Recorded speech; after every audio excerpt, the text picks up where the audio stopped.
마태복음 3장 1절에서 10절까지 말씀 보겠습니다. 침례 요한, 예수님의 길을 예비한 자라 이렇게 소개되고 있습니다. 그가 외쳤던 복음이 2절입니다. 회개입니다. 회개. 이 회개가 천국과 연결된, 직결된 주제죠. 회개하라, 천국이 가까워. 천국을 말씀하시면서 다른 것을 말씀하지 않으시고 회개를 말씀하시는 것은 죄를 씻김을 받아야 천국을 얻을 수 있다는 것입니다. 깨끗해야 된다는 거죠. 근데 이 회개라는 이 주제가 그렇게 쉬운 주제만은 아닙니다. 왜냐하면 우리가 오해를 잘 할 수 있기 때문에 그렇습니다. 10절을 보겠습니다.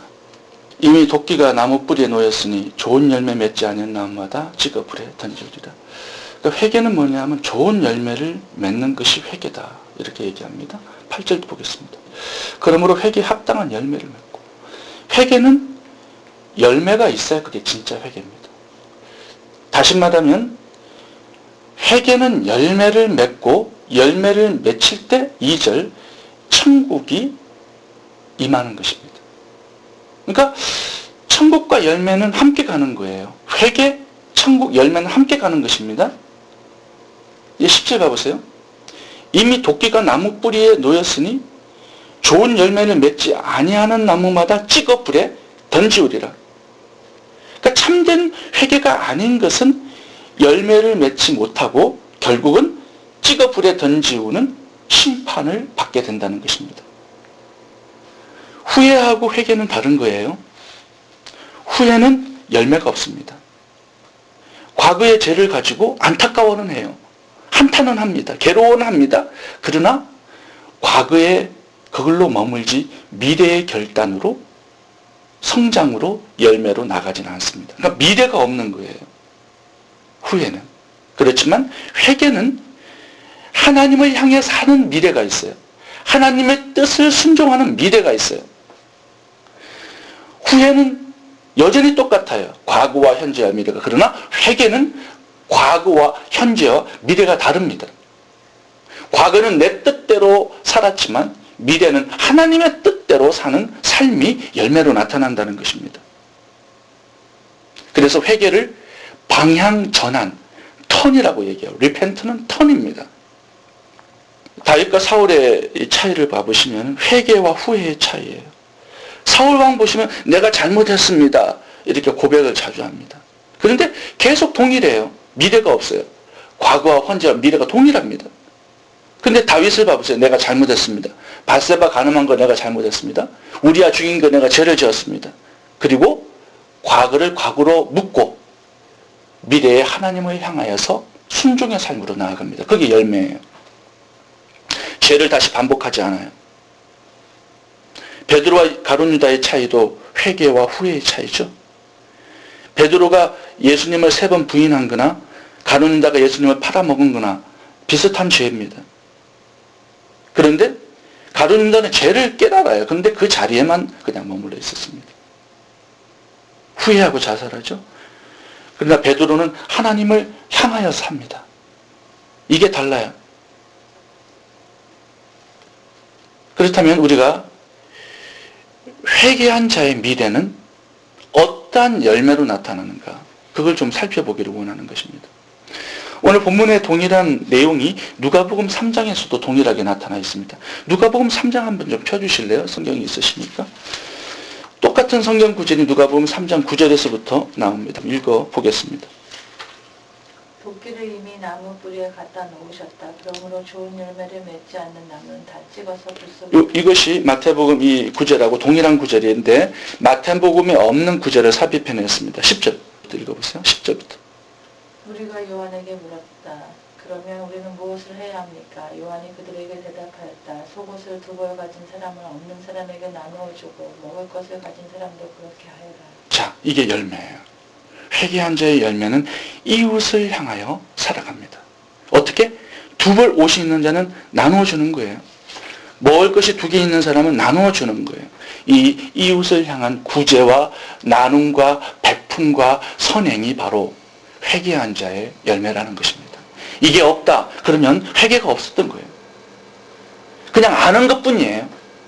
깨달은 것뿐이에요. 그 아는 것, 깨달은 것, 지식 가지고는 안 된다는 겁니다. 천국은.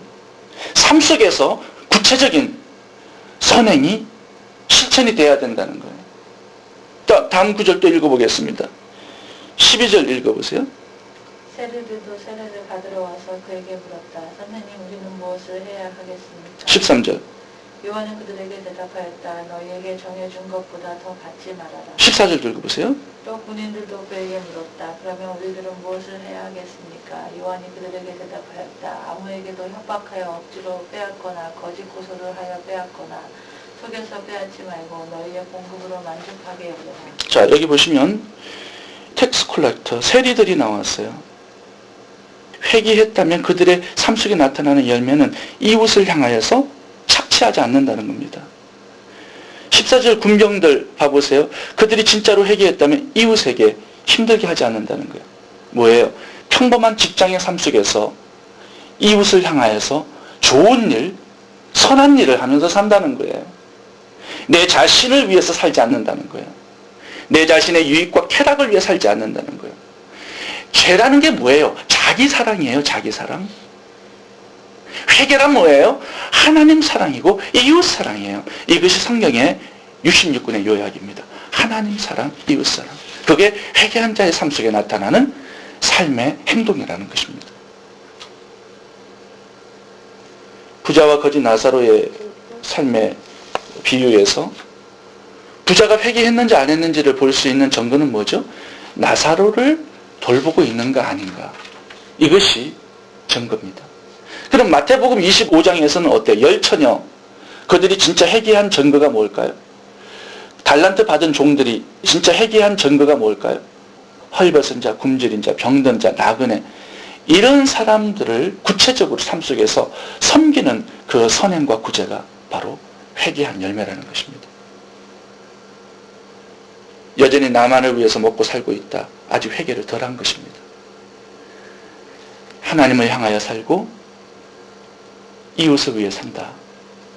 회개에 합당한 열매를 맺고 있는 것입니다. 두 번째, 회개의 열매는 뭘까요? 3절 보겠습니다.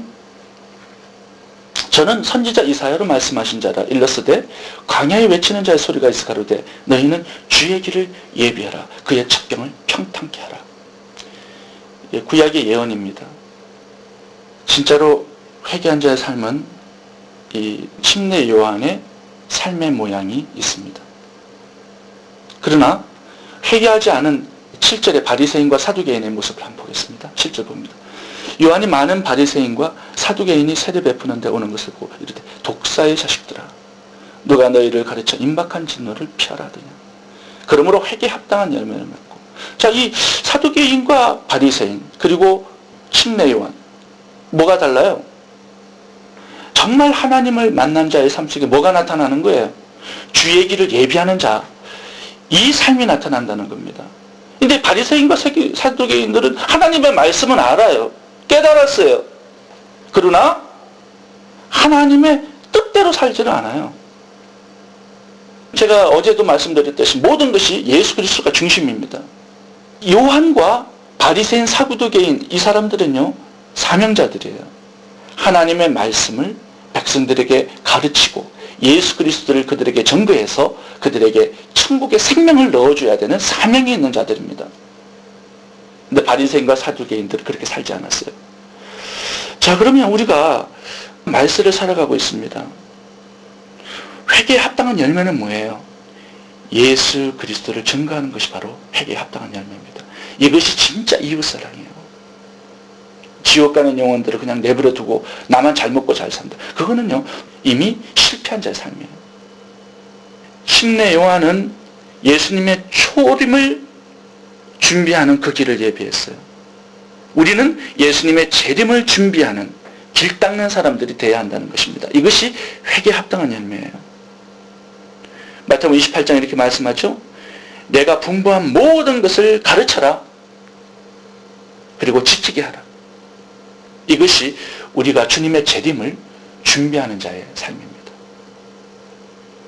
마태복음 11장 11절 보시면은 침례 요한을 향하여 주님이 이렇게 말씀하세요. 내가 진실로 너에게 말하노니 여자가 낳은 자 중에 침례 요한보다 큰 이가 일어남이 없도다. 주님의 초림을 준비했을 때 가장 큰 자다. 우리가 주님의 재림을 예비하는 자가 될 때 우리도 침례 요한처럼 동일한 칭찬을 받게 될 것입니다. 가장 큰 자다.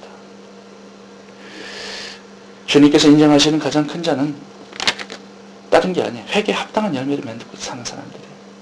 이웃을 위해 구제의 삶을 살고 이웃을 향해 복음 전파, 전도와 선교의 삶을 사는 거예요. 이것이 하나님의 뜻이에요. 우리의 삶이 그렇게 방향 전환을 하기를 원하세요. 이웃을 향하여서 구제의 삶, 선행의 삶, 이웃을 향해서 복음 전파의 삶, 이것이 우리를 향하신 하나님의 뜻입니다. 하나님의 뜻대로 사는 삶, 그것이 바로 회개한 자의, 천국을 가진 자의 합당한 삶이라는 것입니다. 기도하겠습니다.